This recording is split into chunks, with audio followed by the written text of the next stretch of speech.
Hello, this is Damian Kirk here with the first in my series of videos explaining my Minecraft processor. Don't really have a better name for it. It's a processor, central processing unit kind of thing that I built in Minecraft.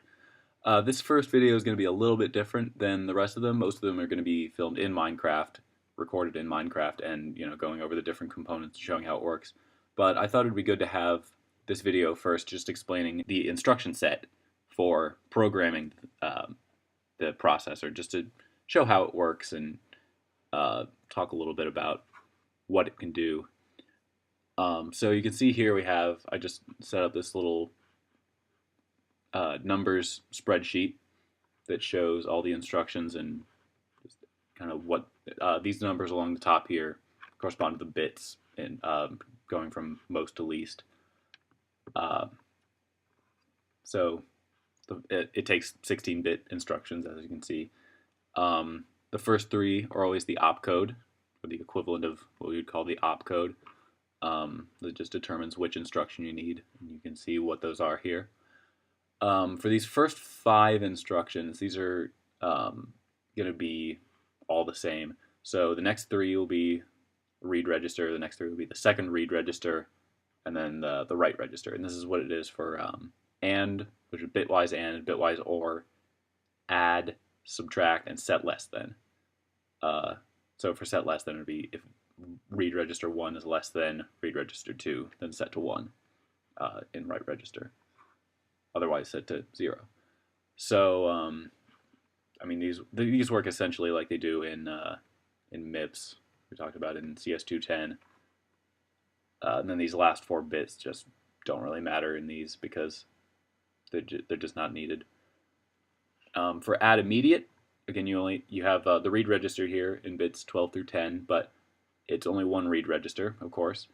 Then the next set is the write register, and then down here the last 7 bits are the immediate value, and this does get sign extended. So I mean it only gets sign extended by 1 bit, but still it's important to keep that in mind. So because the registers work with 8-bit values, but you can only have 7 left in this 16. Theoretically, I guess I could have made this with 17-bit instructions, but that just didn't seem right somehow. Then we have the branch instruction, again with 2 read registers, and then this 1 bit, this is where things get a little bit different. This 1 bit here, that would be the first bit of the immediate value or the write register number for the other instructions. This bit determines the mode, which means if this bit is set to 0 or off, this will be a branch if equal, and if it's on, then it'll be a branch if not equal. So it's just kind of a way of using the extra space that I have here to make it so that I only need 3 bits for the opcode, but I can still implement kind of more instructions within the instructions, like variations on this. So that will allow you to use branch if equal or branch if not equal. And then these 5 bits are the branch amount. You have to be careful because this last one, bit 0, is not used because there are only 32 instructions. You only need 5 bits to specify any given instruction that you want to jump to. So the branch amount is these 5 bits, 5 through 1, and then 0 is not it doesn't matter for the branch instructions. And it's a little bit weird to think about in terms of the branch amount because it can be signed or unsigned, but basically it's just, you can think of it as an unsigned value that loops around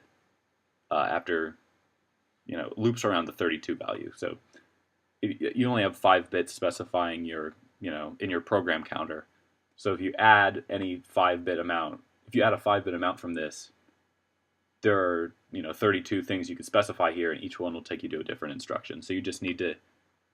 So if you jump ahead by 31 instructions, that's 1 1 1 1 1 1 1 1 1 1, and that is the equivalent of -1 in 2's complement, and that's also going to move you up 1 instruction because it's also -1, but it's also jumping forward by 31.